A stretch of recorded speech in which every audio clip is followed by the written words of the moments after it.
Mudar aqui o assunto, Beto, agora na direção do consenso.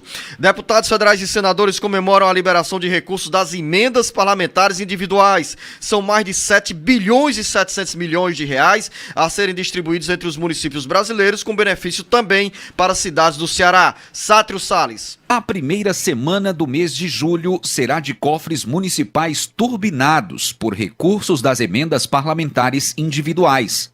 A data de empenho dos recursos fica encerrada neste domingo.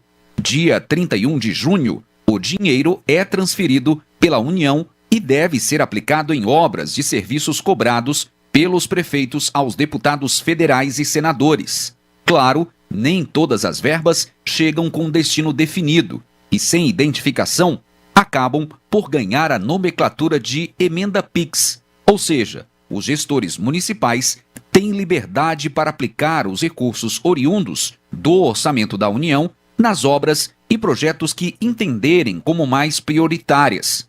A única exigência é que 70% dos recursos precisam ir para despesas de capital. O dinheiro das emendas ajuda também a dar força política aos prefeitos e fortalecer as pré-candidaturas de atuais gestores ou dos nomes a serem indicados na disputa local.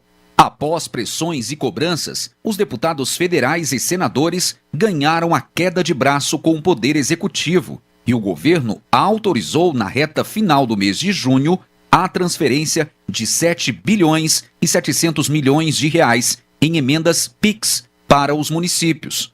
Uma fatia dessas verbas é destinada aos municípios do Ceará. Com informações dos bastidores políticos, Sátiro Salles. Ao que o Sátiro disse, jornalista Beto Almeida, acrescentar o seguinte: não apenas cofres turbinados, mas também pré-candidaturas.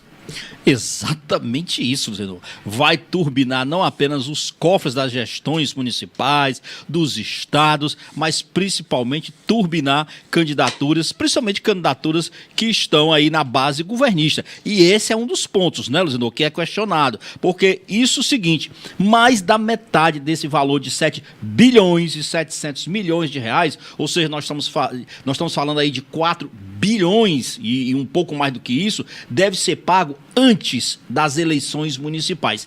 Qual é o ruim dessa história aí, Luciano? É que não tem nenhuma informação sobre o que será feito com esse dinheiro, porque são emendas PIX e elas driblam a legislação eleitoral e é uma possível aí cobrança do Tribunal de Contas da União que está exigindo transparência sobre esses recursos. Você lembra, Luciano, que exatamente um dos pontos questionados era a falta de transparência? Continuamos com isso. Agora a gente sabe quem foi o parlamentar que conseguiu liberar a emenda, para onde ele indicou, qual foi o município, mas a gente não sabe, por exemplo, em que obra esse dinheiro vai ser aplicado. Ela nem sequer, essas emendas PIX, precisa de fato que ela exista, o município já tem um projeto, por exemplo. Não precisa o município comprovar que já tem um projeto, que já tem uma destinação específica para essa verba. Ela simplesmente chega e o município tem liberdade para utilizar essa verba da maneira que ele entender, Luciano.